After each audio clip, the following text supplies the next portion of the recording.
कि रामचंद्र जी कह गए सिया से, ऐसा कलयुग आएगा, पिता की मौत के बाद अंतिम संस्कार वीडियो कॉलिंग पर देखा जाएगा। हाँ साथियों, ऐसा ही है। नमस्कार दोस्तों, मैं सत्येंद्र, आप देख रहे हैं शिवार्थ न्यूज। क्षमा करिएगा दोस्तों, इस न्यूज को, इस घटना को बताने में थोड़ा लेट हो गया हूं, लेकिन साथियों ये घटना ऐसी है ही कि आपको बताना जरूरी है। अपने युवा पीढ़ी को बताना बहुत जरूरी है। आज का जो इंसान है, उस इंसान को इस घटना को बताना बहुत जरूरी है, और खासकर आज की जो नई पीढ़ी है, उस नई पीढ़ी को इस घटना को जरूर बताना है। इसलिए आपके समक्ष पेश हुआ हूं। लेट हूं, लेकिन इस घटना को आप लोगों को जरूर बताऊंगा, आप लोगों तक जरूर पहुंचाऊंगा। साथियों, एक कहावत है कि रामचंद्र जी कह गए सिया से, ऐसा कलयुग आएगा, पिता की मौत के बाद अंतिम संस्कार वीडियो कॉलिंग पर देखा जाएगा। हाँ साथियों, ऐसा ही है। एक दिल दहला देने वाली घटना हरियाणा के सोनीपत से सामने आई है। साथियों, ये घटना, ये कहानी आपको झकझोर देगी, आपके रोंगटे खड़े कर देगी। समाज और रिश्तों की बुनियाद को हिला देने वाली ये घटना सोनीपत की है। साथियों, वहां के एक बड़े कपड़ा व्यापारी होते हैं जिनका नाम शिवचरण गुप्ता होता है। साथियों, वो काफी ज्यादा धनी होते हैं, उनका जीवन बहुत अच्छी प्रकार से चल रहा था। उनकी 3 बेटियां थी। उन्होंने अपना पूरा जीवन कमाई और अपनी बच्चियों को सक्षम बनाने में लगा दिया था। साथियों, वो अपने जीवन की जितनी भी कमाई थी, बच्चों को पढ़ाने लिखाने में सारा खर्च किया करते थे। लेकिन साथियों, मैं आपको बता दूं कि उनकी खाली 3 लड़कियां ही थी, उनके पास लड़के नहीं होते। साथियों, लड़कियां बड़ी होती हैं, अपने अपने कारोबार में लग जाती हैं, बड़े धूमधाम से, बड़े खर्चे के साथ उनकी शादी ब्याह कर देते हैं और वो अपने अपने घर चली जाती हैं।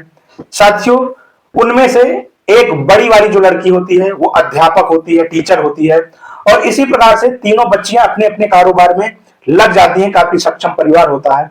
लेकिन अब बात आती है, पिता ने तो अपना फर्ज निभाया, लेकिन अब जब बात थी कि बच्चियां अपना फर्ज निभाएंगी, तो वो तीनों बच्चियां अपने फर्ज से मुकर जाती हैं। हाँ साथियों, ऐसा ही होता है।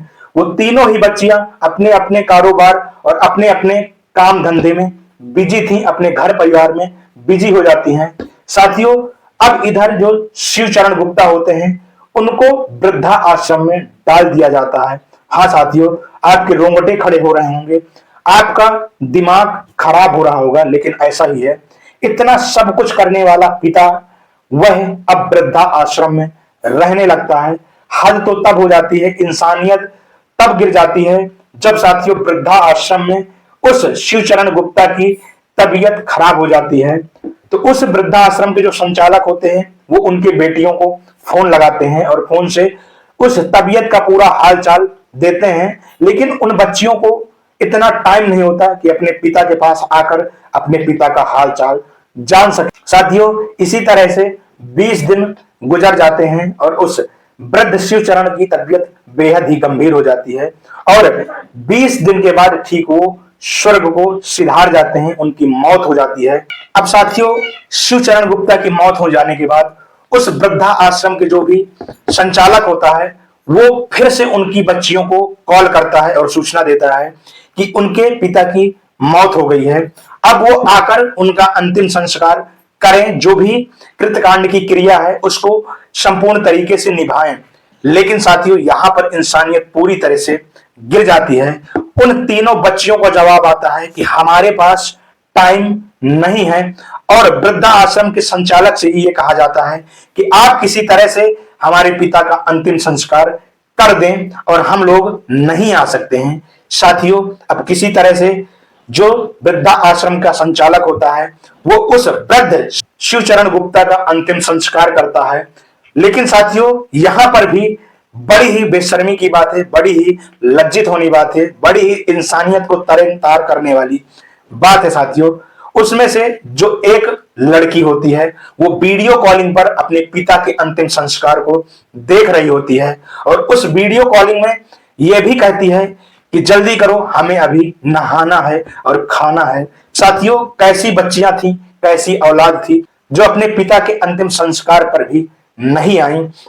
यहां तक तो ठीक था, उनमें से जो बड़ी बेटी होती है और जो अध्यापक होती है वो 5100 रुपए अपने पिता के अंतिम संस्कार के लिए ऑनलाइन के जरिए उस वृद्धा आश्रम संचालक को भेजती है। साथियों, पहले यह कहा जाता है कि अंतिम संस्कार करने के बाद उसकी जो अस्थियां, फूल निकलते हैं, उनको रख लिया जाए, लेकिन इसके बाद वो ये कह के टाल देते हैं कि इन अस्थियों को आप ही विसर्जित कर दें कहीं, हमारे पास इतना टाइम आने का नहीं है, टाइम का अभाव है।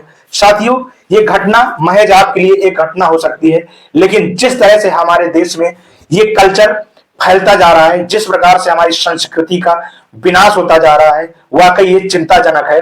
साथियों, ये घटना एक छोटी घटना हो सकती है, एक घटना हो सकती है, लेकिन जिस प्रकार से इस घटना से इंसानियत तरनतार हुई है, जिस प्रकार से लोगों का अपने बच्चों, अपने बच्चियों, अपनी औलाद से विश्वास उठता जा रहा है, ये वाकई बहुत ही चिंताजनक है। साथियों, किसी ने कहा है कि बेटा बेटी रिश्ते नाते महल अटारी, पैसा रुपया सब यहीं रह जाएगा, अंत समय में खाली 2 गज का कपड़ा ही रह जाएगा।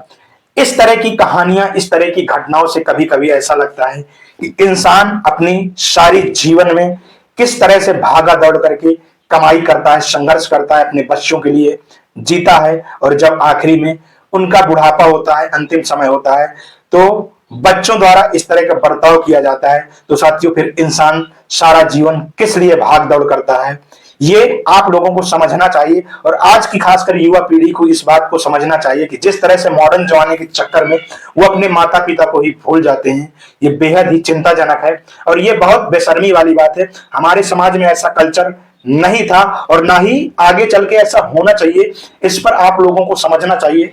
साथियों, इस घटना से, इस कहानी से आपको क्या सीखने को मिला, या फिर आप इस घटना को सुनकर किस प्रकार से महसूस कर रहे हैं, आप लोग कमेंट सेक्शन पर जरूर बताइएगा। आज के लिए इतना ही। जय हिंद, जय भारत।